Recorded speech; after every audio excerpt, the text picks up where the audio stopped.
अरे, इसकी भी जॉब लग गई। सबकी जॉब लग रही है, ना जाने मेरी कब लगेगी। अरे भाई लगेगी, जल्दी तुम्हारी जॉब भी लगेगी अगर तुम सीख लेते हो सारे कोडिंग पैटर्न्स को। तो hello everyone, welcome to day 2 of our new series the pattern moves. तो चलो सीखते हैं हमारा पैटर्न नंबर 2। तो गाइस, आज का हमारा पैटर्न है स्लाइडिंग विंडो पैटर्न, जो कि कहता है कि पूरा काम बार बार करने की बजाय उसमें थोड़ा सा बदलाव कर दो और आंसर निकाल लो। अब इसका कॉन्सेप्ट बिल्कुल इजी है। मानो कि हमारे पास एक लंबी एरे दी हुई है और उसके अंदर हमें किसी 3 एलिमेंट्स का सम निकालना है।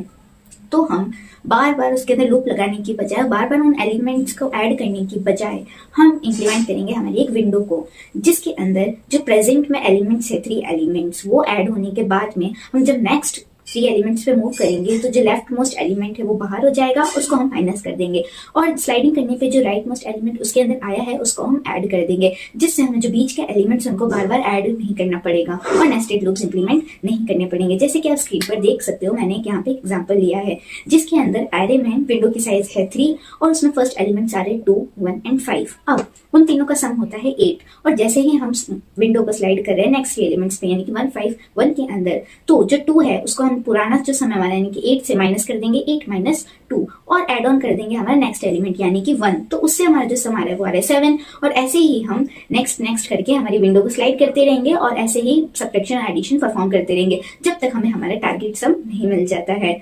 अब ये बाकी ब्रूट फोर्स टेक्निक से बेहतर कैसे है, क्योंकि ये हमारी टाइम कॉम्प्लेक्सिटी को बिग ऑफ एन स्क्वायर से बिग ऑफ एन पे ले आता है। अब ये स्लाइडिंग विंडो 2 टाइप्स की होती है, एक तो फिक्स्ड विंडो और एक वेरिएबल विंडो। फिक्स्ड विंडो में हम जो स्टार्टिंग में हमारे विंडो की साइज डिफाइन कर देते हैं वही थ्रू आउट द प्रोसेस रहती है, लेकिन वेरिएबल के अंदर हम अपनी कंडीशंस के हिसाब से विंडो की साइज को बदल सकते हैं। अब ये single pattern max minimum sum subarray, longest substring subarray with given sum and count of anagrams जैसी बहुत सारी प्रॉब्लम्स को सॉल्व कर सकते हैं, यानी कि एक पैटर्न और मल्टीपल प्रॉब्लम सॉल्व्ड।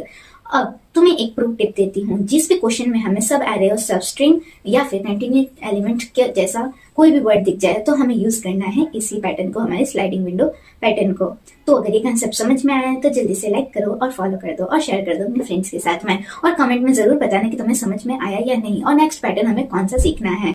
तो मिलते हैं कल हमारे थर्ड पैटर्न के साथ में। Till then keep coding and keep dancing.